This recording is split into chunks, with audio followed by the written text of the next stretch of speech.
David King, aka The Monarch from SalaciousSound.com, here with A-Trak. I mean, everything, Canadian Music Week's been awesome. I mean, we've talked to Illo, we've talked to T-Rex, we've talked to a lot of big Canadian artists from Toronto, from Montreal. Now we're talking to a dude from Montreal, obviously, you know, related to fucking Romeo, all that shit. Kanye West DJ, won the DMC championship at 15. Like, the guy's been on his shit he's on the grind. So, how does it feel to now be this cultural icon in Canada? I didn't know I was a cultural icon. I just focus on my work. I'm happy that it's going well. I'm happy that there's an audience that's still interested. I've been doing this for a long time. You know, I'm 26. DMC that was when I was 15. So it's been over 10 years that I've been active in the music scene, and to me it's just exciting to continue to stay kind of on the search for the new shit.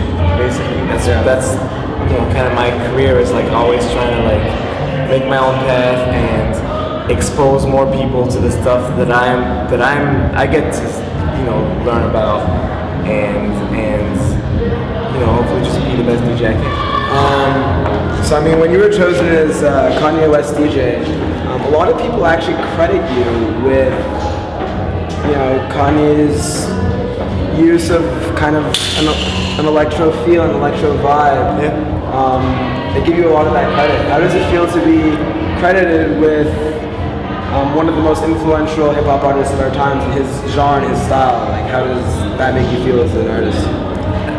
Again, I don't.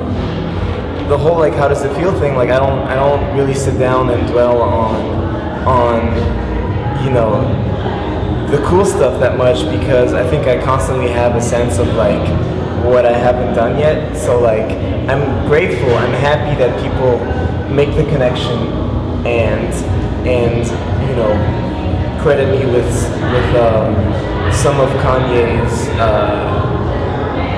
I don't know how to call it, like transformation, or like kind of like moving over to like more of an electronic sound, especially on the Graduation album.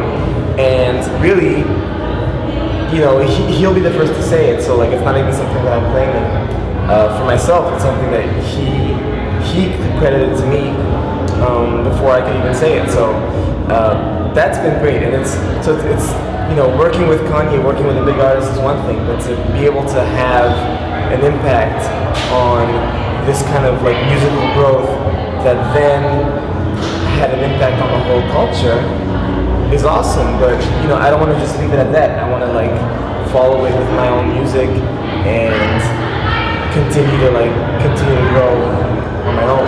So you briefly mentioned like a next step. What is your next step? I mean, is it electro? Is it dubstep? Is it can you categorize it? No, I don't even. What are its influences? That's my thing. Is like I don't even look at genres that much, because I think like the way music has become and the way culture has become, it's not even about labels that much anymore. It's more about, you know, taste. So if it's good, if I like it, then it's what I'm into. So I don't think it's just a question of electro. A lot of electro shit I find corny. It's not even about that. It's just about, you know, if it's well done, if it's tasteful. For me, I think the next step is more production. You know, the Consist drop is going to come out this year. I produced that. I have these 2 mix CDs coming out next month, Infinity Plus One and Fabric Live.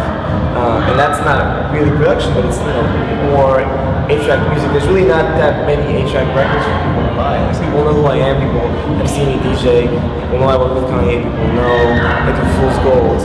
But, you know, my last mix CD was 37 Hands 2 years ago. So I'm happy to have 2 CDs coming out, and I'm about to start working on my own album. So, and that's kind of been, for me, the next step for a long time. And for, you know, for a while I just didn't really get to it because I had to get more comfortable with production. And I think I did a lot of remixes as an exercise to define the sound and kind of test some stuff out with production. And now I'm comfortable when I start working on an album. And, you know, for so long that's been like my kind of horizon. Like I'm not gonna rest on anything until I have an A-Trak record. So, you know, hopefully when I get that, I'll be I'll be able to like. A-Trak's gonna get remixed.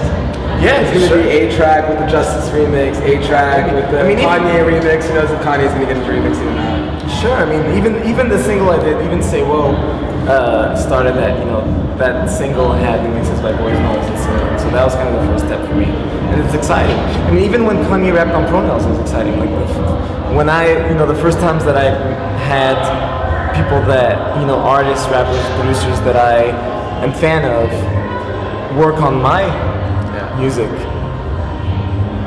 it's like you forget that you've been a DJ for 10 years, 12 years, or whatever. You get excited like a kid again. So it's always more stuff to do. Hey, this is A-Trak. Tuned into SalaciousSound.com.